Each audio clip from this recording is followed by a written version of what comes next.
Kembali di Sapa Indonesia Malam bersama saya Friska Clarissa. Militer Amerika Serikat kembali lancarkan serangan baru ke Iran. Ini merupakan serangan kedua Amerika ke Iran dalam 3 hari terakhir. Serangan terbaru kali ini kembali menargetkan sebuah lokasi militer di Bandar Abbas. Komando Pusat Militer Amerika atau CENTCOM menyatakan pihaknya menembak jatuh 4 drone serang Iran yang dianggap menimbulkan ancaman di sekitar Selat Hormuz. Serangan Amerika ini dilakukan di tengah gencatan senjata antara Amerika dan Iran serta negosiasi untuk mengakhiri perang yang belum juga menemui kata sepakat.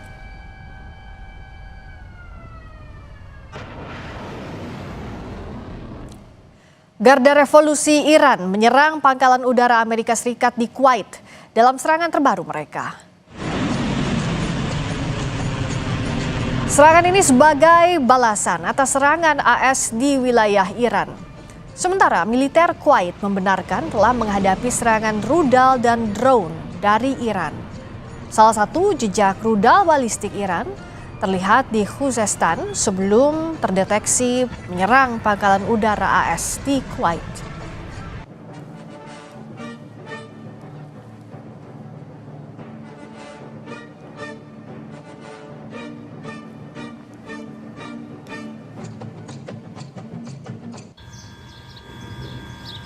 Presiden Amerika Serikat Donald Trump menyatakan tidak puas dengan proses kesepakatan damai dengan Iran. Trump menyebut Iran sangat ingin membuat kesepakatan, namun Amerika belum bisa menerima apa yang Iran tawarkan. Trump menambahkan Iran saat ini bernegosiasi dengan sisa-sisa kekuatan mereka. Namun Iran juga terus memperbarui kekuatannya untuk mengancam Amerika. Karena itu Trump membuka opsi Amerika akan menyelesaikan pekerjaannya dengan Iran. Trump juga mengingatkan para pemimpin Iran jangan berpikir pemilu AS yang akan datang akan memberi pengaruh terhadap Trump. Iran is very much intent. They want very much to make a deal. So far, they haven't gotten there. We're not satisfied with it, but we will be. We will be either that or we'll have to just finish the job. But their Navy is gone, as I've said 1,000 times. Their Navy is gone. Their Air Force is gone.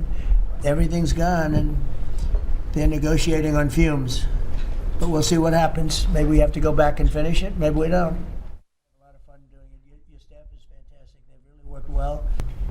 And they spent, between the two of them, they spent hundreds of millions of dollars trying to fix this. Sapa Indonesia Malam kembali. Dalam 3 hari terakhir, Amerika Serikat 2 kali menyerang wilayah Iran. Iran pun merespons dengan membalas serangan tersebut. Dua pihak saling serang, akankah proses perdamaian gagal terwujud? Kita ulas bersama dosen ilmu politik Universitas Udayana, Evata Filomena Duarte, dan pakar geopolitik keamanan nasional, Wibawanto Nugroho. Selamat malam Pak Wibawa, Mas Evata. Ya. Selamat malam. Kalau hari ini Iran dan AS saling serang, sebenarnya mau dibawa kemana kalau Pak Wibawa melihat arah perang ini? Ya, jadi selamat sore Mbak. Jadi kita harus melihatnya ini dalam framework yang belum berubah, yaitu yang namanya coercive diplomasi. Di mana dalam coercive diplomasi ini, instrumen of national power yang diutamakan itu adalah militer yang berada di atas posisi diplomasi. Jadi tekanan begitu kuat diberikan oleh Amerika sebagai superpower yang harus menjaga keamanan, yang merasa bertanggung jawab dan harus menjaga keamanan dan stabilitas di regional security kompleks Timur Tengah. Itu selalu membuka ruang untuk diplomasi. Itu poinnya tuh, ya. Jadi selalu akan ada tekanan dan selalu akan ada yang namanya peluang untuk diplomasi. Itu namanya coercive diplomasi. Dan cara yang dilakukan oleh Amerika ini juga merupakan cara-cara yang mengutamakan bukan lagi persuasi tetapi sesuatu yang sesuatu yang kompel, memaksa. Itu poin satu. Poin kedua, Amerika sendiri sama dengan Iran. Mereka menghindari perang terbuka, tetapi mereka belum bisa menyelesaikan masalah-masalah fundamental. Bagi Iran, ya, mereka harus melawan. Kenapa? Karena mereka harus memberikan pesan ya ke dunia internasional bahwa serangan kepada Iran itu tidak direspon. Itu poin satu. Poin kedua, tidak mungkin IRGC itu membiarkan mereka tidak merespon. Mereka akan kehilangan legitimasi di dalam negeri. Yang ketiga, IRGC sendiri juga tidak mungkin untuk melakukan serangan terbuka yang sangat naked, yang akhirnya bisa membahayakan rejim mereka sendiri. Nah, jadi yang kita lihat sekarang ini adalah faktor-faktor apa yang bisa menaikkan eskalasi ini menjadi suatu spiral of escalation yang tidak terkontrol lagi. Nah, diplomasi masih berjalan, Bang, ya. Upaya perdamaian masih ada walaupun istilahnya masuk di dalam ICU geopolitik gitu ya. Nah, tetapi kita harus melihat ada 4 faktor di sini. Faktor pertama adalah masalah nuklir yang tidak ada kesamaan sama sekali. Yang kedua adalah masalah Hormuz. Di sini Amerika jelas posisinya. Mereka tegas dan jelas. Mereka memberikan pesan. Mereka mempunyai credible deterrence di tingkat global untuk memberikan keamanan dan stabilitas dan akses freedom of navigation di Selat Hormuz. Sementara bagi Iran, kedua hal tersebut adalah pelanggaran deeskalasi. Dan itu pelanggaran terhadap kedaulatan mereka. Kedua hal tersebut ya, intervensi Amerika terhadap kemampuan Iran, kemampuan terhadap masalah nuklir harus dibatasi, dan juga Hormuz. Yang berikutnya adalah yang kita harus hati-hati adalah miskalkulasi. Miskalkulasi ini yang berbahaya, bisa mengakibatkan efek ini menjadi spiral dan tidak terkontrol ya. Dan yang keempat itu adalah tekanan domestik politik ya. Tekanan domestik politik sangat kuat di Amerika pada Presiden Trump. Walaupun Presiden Trump mengatakan pada Iran jangan menganggap bahwa mid election akan menghalangi Amerika untuk all out kepada Iran. Nah, yang kedua, sementara di dalam domestik Iran sendiri ya, hardliners itu sangat tidak mau berkompromi terlalu jauh terhadap Amerika. Nah, ini yang saya bilang bahwa keduanya ini berada dalam suatu posisi brinkmanship, itu satu ya. Yang kedua, mereka tidak siap untuk perang terbuka. Yang ketiga, mereka juga belum bisa menyelesaikan hal-hal yang fundamental. Sehingga menurut saya, menurut banyak observasi dan open source resource dan juga resource terbatas, selama paling tidak 1-2 bulan ke depan, kondisinya akan menjadi managed escalation. Dan di dalam managed escalation ini yang kita khawatirkan, yang kita harus concern adalah miskalkulasi, Mbak. Nah, managed escalation ini selalu diharapkan masuklah di situ diplomasi. Makanya Presiden Trump itu menunjukkan coercive-nya, instrument of national power, not instrument of national power militer yang diutamakan. Sementara Rubio sebagai Menteri Luar Negeri menekankan bahwa kami tetap bersedia untuk berdiplomasi. Mungkin dari saya itu dulu, Mbak. Ya, mungkin Mas Evata. Artinya Mas Evata, dari penjelasan tadi Pak Wibawa juga, kita harus bersiap bahwa perang ini akan masih panjang dan kedua negara harus menjaga endurance-nya. Kalau kita baca saat ini kan artinya tidak mungkin kedua negara tidak saling serang. Ini adalah suatu keniscayaan. Tinggal kita melihat apakah ada eskalasi yang bisa muncul dari apa yang terjadi hari ini, Mas Evata. Ya, pada dasarnya saya melihat bahwa serangan atau tekanan yang dilakukan dari kedua belah pihak itu sebenarnya cukup beruntun ya apabila kita cek baik-baik. Ketika serangan yang dilakukan memang menargetkan kepada pangkalan yang berisi pusat intelijen dan juga pusat koordinasi yang selama ini berada di Kuwait yang dihantam oleh Iran, ini adalah tanda sebenarnya bahwa ini adalah serangan balasan terkait dengan Bandar Abbas kemarin. Nah, maka dalam posisi kali ini Iran justru menunjukkan bahwa mereka tidak benar-benar buta dan mereka tahu bahwa kami bisa menyerang siapapun dan kapanpun dan dimanapun. Nah, ini dia. Dan kita melihat bahwa sebenarnya Iran juga menggunakan salah satu rudal ya, salah satu rudal Fatehnya ya, dan juga ada satu rudal yang lainnya, dan juga mereka mencoba semaksimal mungkin untuk menunjukkan bahwa kami masih mampu untuk melawan. Dan dalam kondisi yang sangat pelik seperti ini, posisi dari Iran itu akhirnya membuktikan bahwa mereka sebenarnya bukan hanya siap, tetapi mereka tahu bahwa yang mereka lakukan ke depan adalah memecah aliansi strategis dari Amerika. Ketika negara-negara Timur Tengah ini semuanya itu bersatu padu dan mereka mengikuti keinginan dari Donald Trump, bahkan juga Donald Trump menawarkan ada Abraham Accords yang ke depannya nanti akan diikuti oleh negara-negara yang sama ini berkonflik dengan Israel. Ini sebenarnya kalau secara politik saya lihat ada suatu tanda gitu yang ingin dimainkan oleh Iran bahwa mereka berupaya semaksimal mungkin untuk menyampaikan bahwa kami masih memiliki opsi Samsonic. Ketika kami hancur, maka yang lain juga akan ikut hancur. Nah, ini dia. Maka sebenarnya posisi-posisi daya tawar yang ditawarkan oleh Iran dalam diplomasi kali ini ya tidak jauh-jauh dengan apa yang sudah ditawarkan sebelum-sebelumnya. Tetapi kunci-kuncian yang terjadi kali ini itu membuktikan bahwa memang solusi diplomasi masih belum merupakan jalan terbaik dari kedua belah pihak. Mungkin saja ke depannya, dan bisa kita pastikan, pasti akan ada serangan-serangan yang mungkin jauh lebih besar. Karena Amerika tidak mau pulang dengan keadaan malu, begitu juga Iran, mereka mengatakan bahwa ini adalah perang suci yang harus dimenangkan. Dan eskalasi ini sampai ke kawasan, itu sangat mungkin terjadi dengan lebih luas lagi ya Pak Wibawa?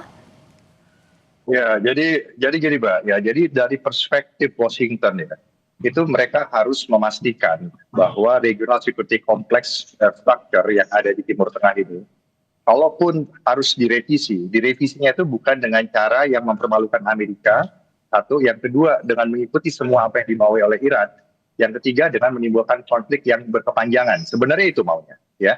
Sementara dari Israel itu mereka meminta jaminan keamanan, ya, yang hampir dikatakan 99,9%. Dari mana? Jangan sampai ada yang namanya serangan-serangan tidak langsung dari proksi-proksi Iran dan juga dari Israel, apalagi dari nuklir, ya. Yang ketiga, kalau dari Iran, sebenarnya diharapkan Iran itu adalah penghormatan terhadap hak-hak strategisnya. Selain tadi Mas Evata sudah jelaskan, ada satu keyakinan ideologis bahwa mereka harus berjuang. Di mana dari perspektif lain, dari Iran sendiri juga mereka suatu bangsa yang walaupun rejimnya itu susah untuk kompatibel dengan stakeholder lain di Timur Tengah, mereka adalah rasional. Di mana mereka harus melakukan perlawanan demi menjaga kehormatan bangsanya tuh. Dan yang berikutnya adalah mereka juga tidak mau melakukan diplomasi di bawah kelemahan atau di dalam posisi dipermalukan. Jadi mereka itu mau satu step mundur, mereka mendapatkan relief dari sanksi. Satu step mundur, mereka dapat yang namanya kompensasi untuk pengayaan uranium. Dan itu tidak dimaui oleh Presiden Trump. Presiden Trump mau mereka mundur 10 langkah, baru Amerika memberikan apa yang diminta oleh Iran. Jadi memang ini deadlock. Dan mengenai pelebaran konflik ini sangat mungkin. Kenapa? Karena di dalam perang itu ada yang namanya fog of war, ada yang namanya perhitungan-perhitungan konsekuensial. Perang, baik itu perang yang sifatnya limited, perang regional, bahkan perang dunia, Mbak, itu sering terjadi bukan karena suatu rencana, kontingensi yang sudah disiapkan, tetapi karena miskalkulasi dan persepsi dari pengambil kebijakan yang saat itu berkuasa untuk memutuskan dan menilai keadaan apa yang terjadi gitu, dan respon apa harus diberikan. Nah, jadi ya sekarang harus kita perhitungkan. Yang pertama ya, nuklir itu sudah tidak mungkin ada deal. Ya. Yang kedua, sangat tidak mungkin dalam waktu dekat. Yang kedua adalah siapa yang mengamankan Hormuz. Nah, Amerika prioritasnya adalah mereka harus mengamankan semua aliansi di situ. Yang kedua, memberikan keamanan kepada pangkalan mereka. Yang ketiga, mereka mendapatkan jaminan freedom of navigation. Nah, itu Iran juga tidak terima begitu saja. Yang ketiga adalah miskalkulasi. Dan yang keempat adalah tekanan-tekanan di dalam domestik politik ya. Ya, jadi kita harus melihat 4 faktor ini yang mungkin yang pasti 99% confidence level akan mempengaruhi apa yang akan terjadi 30 hari ke depan. Nah, mengenai pelebaran konflik itu sangat mungkin terjadi, Mbak. Ya, kalau ini terjadi miskalkulasi poinnya. Walaupun semua pihak, Mbak, percaya sama saya, di Pentagon, di Teheran dan juga di Tel Aviv, mereka berusaha menjaga ini menjadi managed escalation. Jadi masalahnya adalah pertanyaannya adalah sanggup nggak mereka memastikan bahwa ini tidak menjadi spiral dari suatu keadaan yang tidak terkontrol. Itu aja. Ya. Itu. Nah. Ya, dan nextnya adalah how to manage, Mas Evata. Karena kan kalau dianggap oke, kita ini menjaga agar tetap termanage dengan baik itu eskalasi yang terjadi. Tapi kan miskalkulasi seperti yang tadi Pak Wibowo sampaikan, itu mungkin saja terjadi. Dalam kondisi hari ini, celah apa yang harus diwaspadai soal faktor miskalkulasi ini menurut Mas Evata? Ya, pertama bahwa kita harus mengubah cara berpikir. Setiap serangan yang terjadi itu adalah serangan coba-coba. Tapi kalau saya mungkin berpikir bahwa semua serangan-serangan yang cukup presisi ya atau terarah itu memang ditujukan untuk melemahkan kemampuan. Maka saya juga ingin menyampaikan bahwa ada doktrin mowing the grass ya. Jadi ketika ada kemampuan sedikit langsung dipotong rumput itu. Nah, maka ini merupakan strategi yang selama ini dimainkan oleh Amerika Serikat dan Israel terhadap Iran. Tetapi Iran juga tahu bahwa setiap rudal yang masuk itu membuktikan bahwa mereka mampu memecah ya pertahanan anti udara dari negara-negara yang dianggap sangat superpower ini gitu. Nah, maka dari itu dalam posisi-posisi yang cukup pelik hari ini kita bisa melihat bahwa kedua belah pihak sebenarnya harusnya sama-sama menahan diri agar tidak menciptakan eskalasi yang tadi tidak bisa termanage dengan baik. Akan tetapi kesengajaan dari kedua belah pihak memang sudah mengarah pada upaya untuk menciptakan perang total begitu. Dan perang total ini sudah dipersiapkan oleh Iran. Dan Iran juga sudah hal ini disampaikan oleh Mostabah dan mereka sudah mengeluarkan satu dekret ya bahwa Iran tidak akan mundur sedikit pun terkait dengan masalah perundingan nuklir. Nah, ini kan akhirnya menjadi pertanyaan besar, kenapa diplomasi kali ini malah membahas terkait dengan masalah nuklir. Nah, otomatis posisi-posisi Iran yang sudah tidak bisa ditawar sudah bisa dibaca oleh Amerika. Maka serangan-serangan dilakukan oleh Amerika adalah serangan-serangan yang berupaya agar Iran mereaksikan sesuatu dengan jauh lebih besar. Dan Iran tidak sendirian, Iran juga berperang bersama dengan proksi-proksi mereka, proksi di Suriah, proksi juga di Irak, ya, dan juga proksi-proksi di Houthi, ya, dan juga ada proksi di Lebanon sana, begitu, yang saat ini masih terus bertempur. Nah, maka dalam kondisi seperti ini, harapan dari Iran adalah dunia memandang bahwa mereka membutuhkan bantuan. Dan kita tahu bahwa ada sponsorship besar seperti Cina dan juga Rusia yang sebenarnya di belakang sudah memantau bahwa apabila kepentingan dari global ini akhirnya runtuh, hanya karena peperangan yang akhirnya tidak termanage ini, maka kedua belah atau negara-negara lain yang memiliki kepentingan terhadap energi mulai masuk. Nah, saya melihatnya bahwa Iran mengulur waktu dalam posisi seperti ini. Tetapi tidak diinginkan oleh Amerika, karena Amerika merasa kalau mereka terlalu lama memainkan perang di Timur Tengah, maka otomatis pertama mereka kehilangan simpati, yang kedua mereka terpaksa harus kembali dengan posisi tidak memenangkan peperangan secara maksimal gitu. Sedangkan doktrin mereka adalah mereka berharap agar satu kali serang mereka menang dan mereka mendapatkan kemenangan yang sangat clean gitu. Maka dari itu mereka dalam diplomasi pun mereka berharap kalau tidak ada good deal maka no deal. Nah, ini kan sebenarnya upaya untuk saling mencekik. Dan kita tahu dalam cekikan ini Iran cukup survive, dan Iran tahu bahwa mereka masih mengontrol yang disebut dengan Selat Hormuz. Pak Wibawa pun melihat bahwa endurance Iran untuk menangkis serangan dari Amerika Serikat sejauh ini masih cukup baik, Pak Wibawa. Ya, jadi sekarang kita harus pisahkan juga nih ya, antara IRGC yang mana eksis dan bertahan itu karena konflik. Karena IRGC ini kalau tidak ada konflik pasti kehilangan relevansi geopolitik, relevansi ekonomi, dan relevansi legitimasi di dalam negeri. Ya. Nah, Amerika itu memberikan pesan dengan bahasa yang dimengerti oleh IRGC, yaitu kekerasan. Itu poinnya. Ya. Nah, jadi tinggal sekarang kita melihatnya terserah aja, apakah ini mau dibilang managed escalation atau kenekatan untuk berperang dengan konsekuensi menjadi perang total, bahkan perang regional terbuka dan mengarah kepada perang dunia, di mana tadi sudah dijelaskan ada komponen proksi, ada Rusia dan Cina yang mengintip, ya.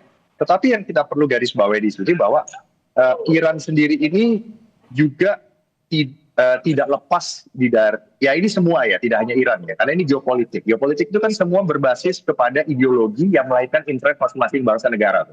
Yang kedua adalah mereka menggunakan informasi untuk mencetak narasi. Nah, sehingga akhirnya dengan narasi yang berkembang di tingkat global, mereka berusaha memajukan agenda masing-masing. Sehingga apa yang disampaikan itu belum tentu merefleksikan keadaan sebenarnya.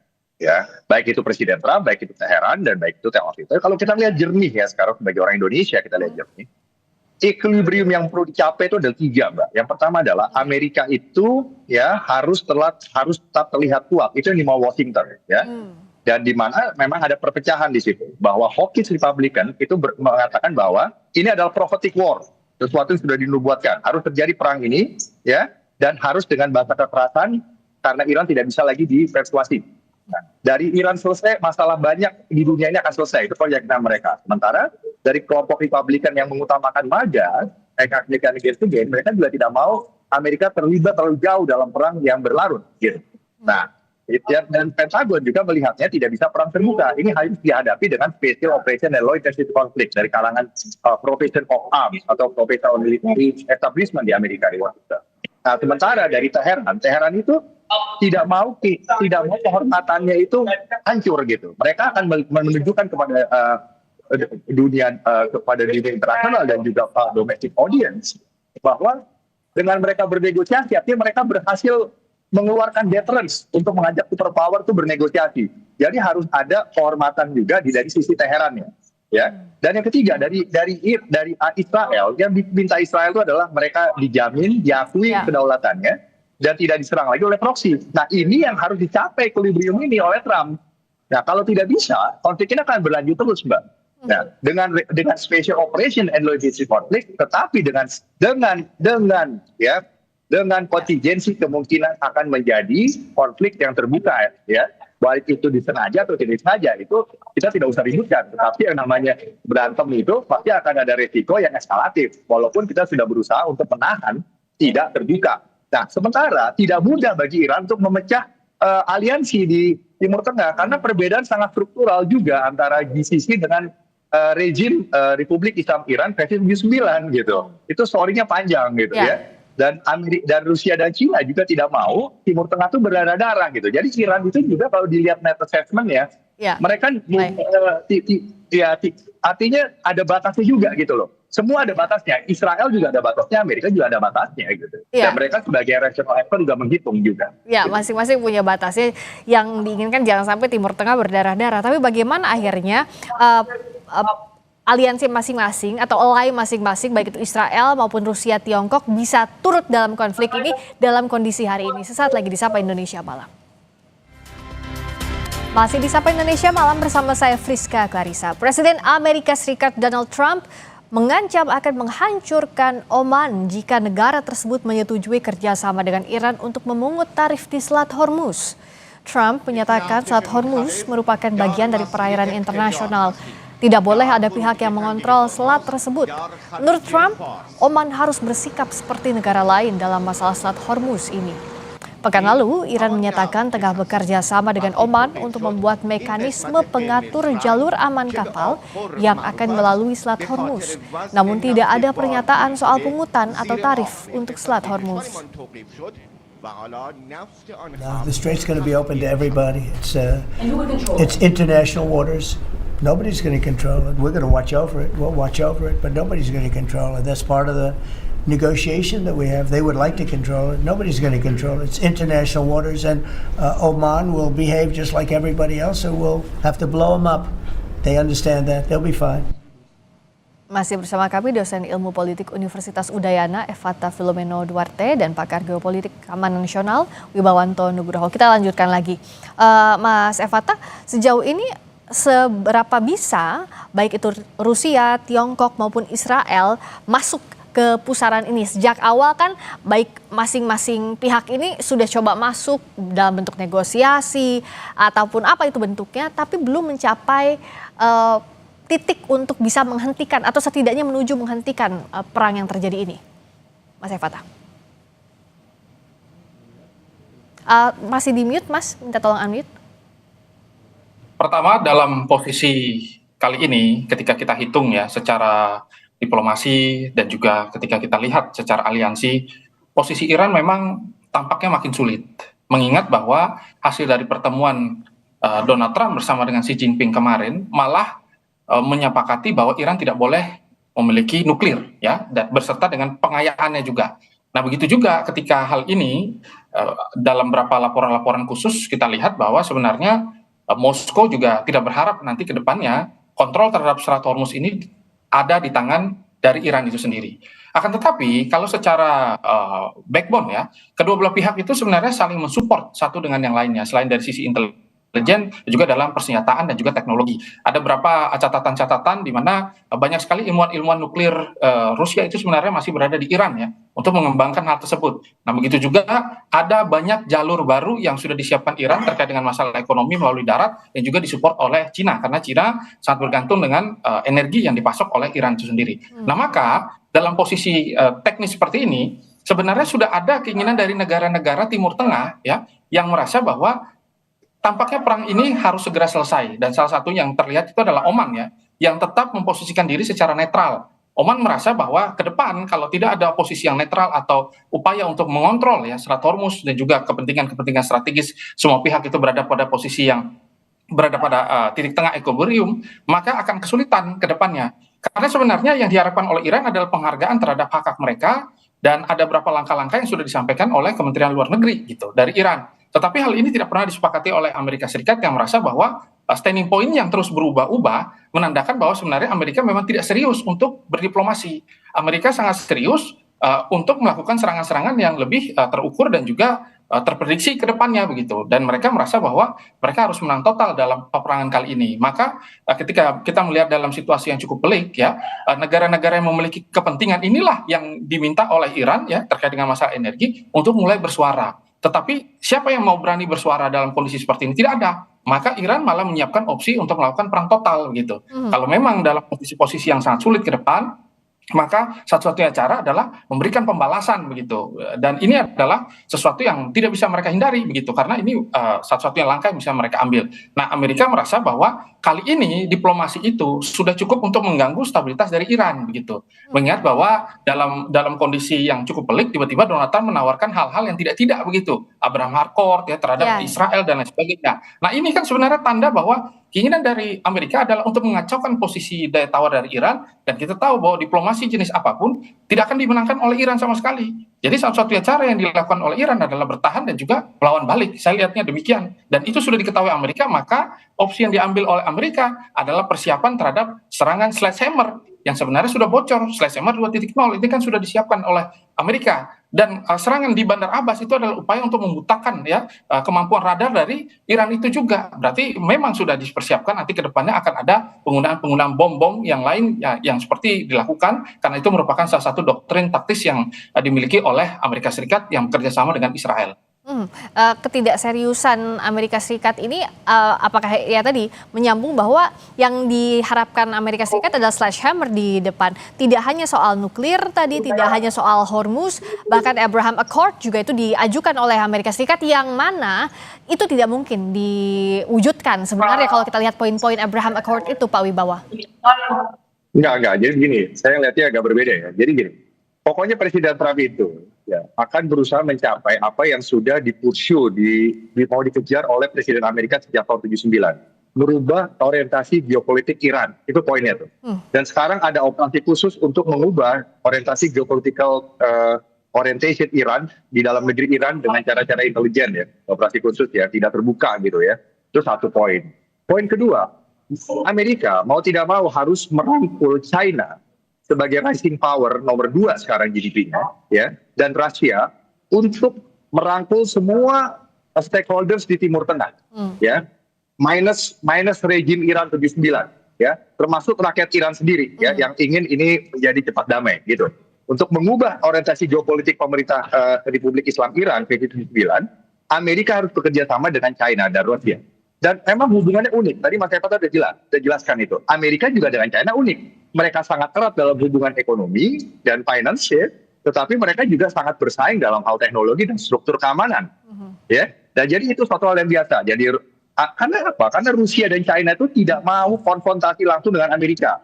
Mereka tidak mau Iran juga punya kemampuan nuklir, senjata nuklir. Mereka hanya mau Iran itu mempunyai kemampuan yang diambang batas, cukup mengganggu konsentrasi Amerika, itu poinnya. Untuk menjadi balancing power kepada Amerika di Timur Tengah. Itu bagus, itu perlu juga dalam teori ilmu sosial, ya, itu perlu namanya balance of power, ya.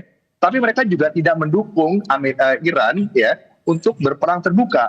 Karena Cina ini juga tidak mau perang sampai sentennial kedua, yaitu 2049, ya, 100 tahun Republik Rakyat Cina. Ya, begitu juga Rusia, mereka juga tidak mau lagi ada keributan yang melibatkan mereka di Timur Tengah, karena mereka sedang menyelesaikan urusan mereka di Ukraina, di Eropa. Nah, jadi kondisi ini yang harus dimanfaatkan oleh Amerika, makanya mereka mendevice Abraham Accord ini, mengajak semuanya untuk mengakui kedaulatan Israel, yang saya baca ini ya di mana White House dengan inner circle Presiden Trump, ya, dan wider ring di White House saat ini. Dengan tanda kutip ya, dengan cara ikut merangkul China dan Rusia dan semua negara di Timur Tengah untuk yang tadi Mas Eva bilang menyudutkan Iran, itu poinnya itu. Nah, sehingga yang penting Iran itu geopolitik orientasinya berubah. Mau siapapun yang berkuasa itu nggak penting buat Washington. Yang penting buat Washington itu orientasi geopolitik Iran itu berubah. Tidak lagi seperti versi tahun 79, itu poinnya. Nah, kalau nanti mereka sudah sangat dekat hubungannya, nuklir pun minta mungkin dikasih gitu. Makanya saya bilang, Amerika itu tidak takut kalau Kanada yang di sebelahnya punya nuklir. Kenapa? Karena mereka secara norma, identitas, behavior itu sama. Itu konstruktivis bisa menjelaskan itu tuh. Nah, tapi kalau ada negara yang jauh dari Amerika mempunyai senjata nuklir, tetapi sangat berbeda norma, sangat berbeda interestnya, sangat berbeda behaviornya, ya Amerika pasti sebagai superpower tidak mau. Karena itu akan mengubah order di dunia ini dengan cara-cara yang sistemik dan violent gitu loh, dianggapnya begitu. Nah, boleh ada perbedaan, boleh ada yang namanya ketidaksepakatan, tetapi paling tidak diselesaikan dengan cara-cara yang menggunakan kekerasan. Itu kan sebenarnya teori dalam democratic peace theory itu. Jadi boleh kita ada perbedaan, tetapi tidak harus berperang menyelesaikannya. Itu yang dimaksud. Jadi Timur Tengah pun nanti ada Israel, Yahudi, ada negara-negara Islam Sunni, GCC, ada keterlibatan Rusia dan China, boleh aja berbeda. Ada Amerika, boleh aja ada Iran yang versi baru, tapi tidak harus berantem, tidak harus saling mengancam atau menyerang dengan misal. Itu maksudnya gitu loh. Dan ini belum terwujud. Nah, Trump itu berusaha ngebut untuk mencapai itu di tahun 2028, Mbak, gitu, Mas Evata gitu. Dan ini memang equilibrium harus dicapai di dalam waktu 2 tahun ke depan oleh Presiden Trump, dan ambisinya memang ke sana gitu.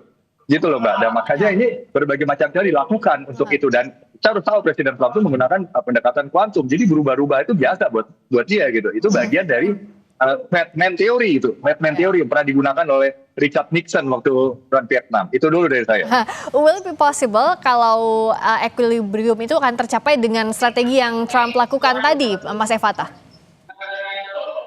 Ya, kita mungkin harus melihat kembali bahwa memang Amerika Serikat berada pada posisi yang bisa kita katakan ya sedang mengontrol situasi kali ini. Eskalasi segala macam kan memang berada dalam kondisi keinginan mereka begitu. Mereka bisa tingkatkan, mereka bisa turunkan gitu. Akan tetapi kita juga tidak bisa melihat bahwa Amerika sebagai ketua ya, atau Amerika sebagai ketua kelas dalam segala macam aspek yang ada begitu. Maka kalau misalkan kita melihat bahwa Amerika sudah mencapai target politis mereka, kenapa mereka tinggalkan Iran begitu saja? Kan ini kan sudah disampaikan oleh Donald Trump berkali-kali bahwa mereka sudah melumpuhkan seluruh kemampuan dari Iran, dan kita tahu bahwa hal tersebut memang sudah berapa persen tercapai gitu. Tetapi yang lebih jauh ternyata Amerika Serikat ini sengaja menciptakan perang untuk mengacaukan struktur ekonomi dunia yang sama ini berada pada posisi yang cukup merugikan Amerika Serikat. Nah, maka dari itu doktrin yang digunakan dengan stretching yang mereka lakukan ya, mengontrol beberapa selat-selat ya, mereka berupaya semaksimal mungkin untuk mengalahkan negara yang di belakang Iran. Ini adalah perang sesungguhnya yang diharapkan oleh Amerika Serikat. Akan tetapi ketika kita balik lagi ke Timur Tengah, apakah Timur Tengah dan negara-negara sekitar itu percaya bahwa kondisi hari ini hanya bisa diselesaikan dengan kita mengikuti kehendak dari Amerika Serikat? Tentu ini menjadi tanya-tanya besar begitu, karena Amerika Serikat juga tidak menunjukkan satu etiket bahwa kita harus menyelesaikan ini secara bertahap.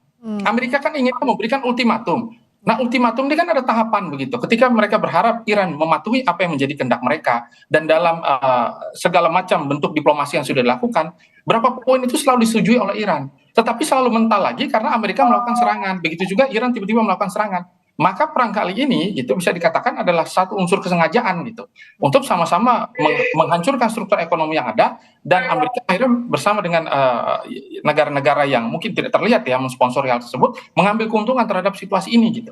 Dan akhirnya Amerika menjadi sponsorship terhadap kondisi perang dan juga masalah-masalah global yang ada. Nah, itu dia. Maka saya melihat bahwa ya kali ini ya posisi yang ditawarkan oleh Amerika adalah memberikan kekacauan. Mereka tidak boleh sama sekali menarik mundur situasi kekacauan. Kalaupun Amerika menyerang, harusnya mereka sudah melakukan serangan yang benar-benar melumpuhkan Iran secara total, tapi tidak dilakukan. Apakah Amerika tidak mampu? Mampu. Kenapa mereka tidak lakukan? Karena sengaja begitu. Karena mungkin banyak analis mengatakan bahwa kondisi ekonomi politik mereka dalam negeri sulit dan lain sebagainya. Saya masih tidak percaya karena mereka masih punya kemampuan untuk melakukan peperangan dengan sangat panjang begitu. Kali ini ya, kalau beda dengan perang Vietnam waktu itu dengan miskalkulasi, tapi kalau dengan Iran tampaknya Amerika tahu bahwa dia harus melakukan perang-perang ekonomi yang baru untuk menciptakan stabilitas ya, dan juga penguasaan terhadap kondisi yang sama ini sudah lama ya, tidak dikuasai oleh Amerika. Jadi saya melihatnya demikian.